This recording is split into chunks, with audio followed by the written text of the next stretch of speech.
While we were out shopping, I stopped to tie my shoelace. When I looked up again, my boyfriend Robert and my best friend Naya were already 10 feet ahead. I was about to step forward to catch up, but the space between them, the space that had always been mine, was slowly closing. They fell into step side by side, picking up a conversation I had no way of joining, as if there had never been a third person there at all. Back in school, Robert and Naya were the ones everyone called gifted. After graduation, Robert and Nia became the youngest attending physicians at the hospital. No matter how hard I pushed myself, I could only trail behind them. Just another ordinary nurse.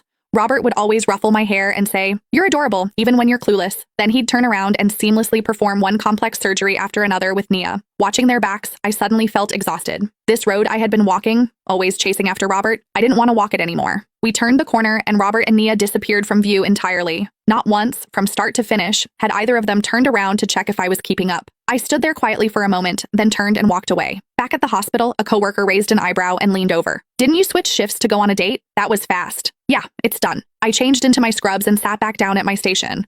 The hospital kept us all busy. Over the course of a year, Robert and I had been on proper dates fewer than 10 times. Today he had a rare day off, and I'd called in a favor with a coworker to swap shifts in advance. I thought that even just holding hands and walking around the neighborhood together would be enough.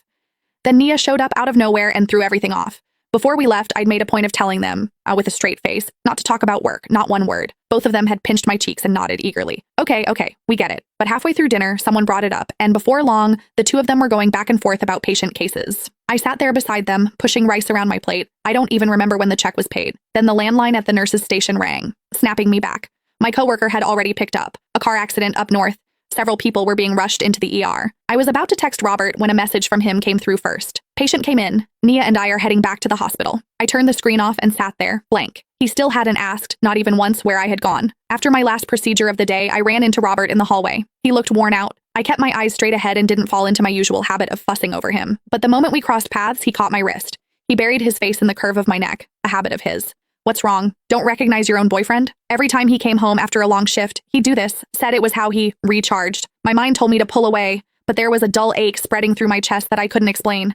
It had taken me 3 years to go from quietly loving Robert to actually standing by his side. The day we got together, someone in our cohort immediately started a side bet on how long we'd last, because honestly, the gap between us was hard to ignore. Robert had been at the top of his class every single year. Me? Since elementary school, I'd had teachers point fingers in my face and call me stupid. The one who'd stepped in front of me with open arms back then was Nia. I knew I wasn't the smart one. I always needed Robert's patience and Nia's encouragement just to keep going. So even though I had made up my mind, the moment he leaned in close, all that resentment I had been holding on to began quietly dissolving. We sat together in an empty stairwell. It was a rare moment alone. In the silence, Robert finally spoke. "Maya, yeah? Can you try to act a little more mature from now on?" I blinked, caught off guard. After a long pause, I slowly turned to look at him. "What?" His eyes were closed. His voice was flat,